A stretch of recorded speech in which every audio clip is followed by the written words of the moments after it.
ভারত সফরে যেতে অস্বীকৃতি জানানোয় আইসিসির সিদ্ধান্তে চলমান টি-20 বিশ্বকাপ থেকে বাদ পড়ে বাংলাদেশ। এবার না খেলায় অনেকের মনেই শঙ্কা ছিল পরবর্তী বিশ্বকাপে সরাসরি খেলতে পারবে তো টাইগাররা। র্যাঙ্কিংয়ের ভিত্তিতে 2028 টি-20 বিশ্বকাপের টিকিট পেয়ে গেছে বাংলাদেশ দল। এবারের টি-20 বিশ্বকাপে বাংলাদেশ মাঠেই নামেনি। নিরাপত্তা শঙ্কার কারণে ভারতে যেতে রাজি হয়নি দল। তাদের জায়গায় খেলেছে স্কটল্যান্ড। অনেকের মন খারাপ হয়েছিল, কেউ বলেছিল সুযোগ হারালাম, কেউ বলেছিল ঠিকই করেছে বোর্ড। র্যাঙ্কিংয়ের হিসাব নিকাশ মিলিয়ে দেখা গেছে বাংলাদেশ সরাসরি 2028 সালের টি-20 বিশ্বকাপে খেলবে। অস্ট্রেলিয়া ও নিউজিল্যান্ডে বসবে সেই আসর। দূরের দেশ, কিন্তু স্বপ্নের মঞ্চ। আইসিসি বুধবার এক সংবাদ বিজ্ঞপ্তিতে জানায়, এবারের বিশ্বকাপে যারা সুপার 8-এ উঠেছে সেই 8 দল সরাসরি পরের আসরের টিকিট পেয়ে গেছে। নিয়মটা এমন, 2026 সালের বিশ্বকাপে সুপার 8-এ খেলা 8 দল, সঙ্গে স্বাগতিক 2 দল এবং র্যাঙ্কিংয়ের ভিত্তিতে আরও 2 দল, সব মিলিয়ে 12টি দল সরাসরি জায়গা করে নেবে 2028 আসরে।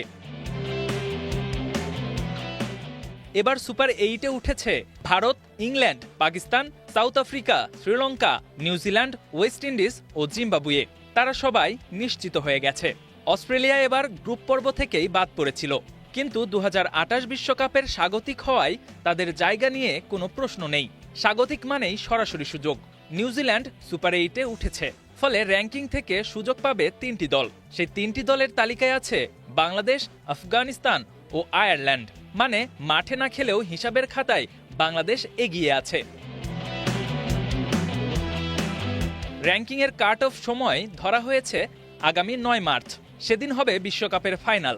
আইসিসি জানিয়েছে, ওই সময়ের আগে এমন কোনো আন্তর্জাতিক ম্যাচ নেই যেটা এই 3 দলের অবস্থান বদলে দিতে পারে। অর্থাৎ বাংলাদেশের জায়গা নিশ্চিত। 2028 বিশ্বকাপ 20 দলের আসর। বাকি 8টি দল আসবে আঞ্চলিক বাছাই পর্ব পেরিয়ে। সেখানে লড়াই হবে, ঘাম ঝরবে, স্বপ্ন গড়বে, ভাঙবে। কিন্তু বাংলাদেশের জন্য সেই দরজা পার হতে হবে না। তারা অপেক্ষা করবে বড় মঞ্চের জন্য। কখনো কখনো জীবনে এমন হয়, আপনি কোনো অনুষ্ঠানে যেতে পারেননি, মন খারাপ হয়েছিল, পরে দেখা গেল পরের অনুষ্ঠানের আমন্ত্রণপত্র আপনার নামেই আগে চলে এসেছে। বাংলাদেশের গল্পটা যেন তেমনই। ক্রিকেটে সবসময় আলোটা থাকে মাঠে, কিন্তু কখনো কখনো অন্ধকারেও আলো জ্বলে। এবারের বিশ্বকাপে না খেলা বাংলাদেশের জন্য হয়তো ছিল অন্ধকারের মতো, কিন্তু সেই অন্ধকারের ভেতরে জ্বলে উঠেছে একটা ছোট আলো। সরাসরি 2028 টি-20 বিশ্বকাপে খেলা।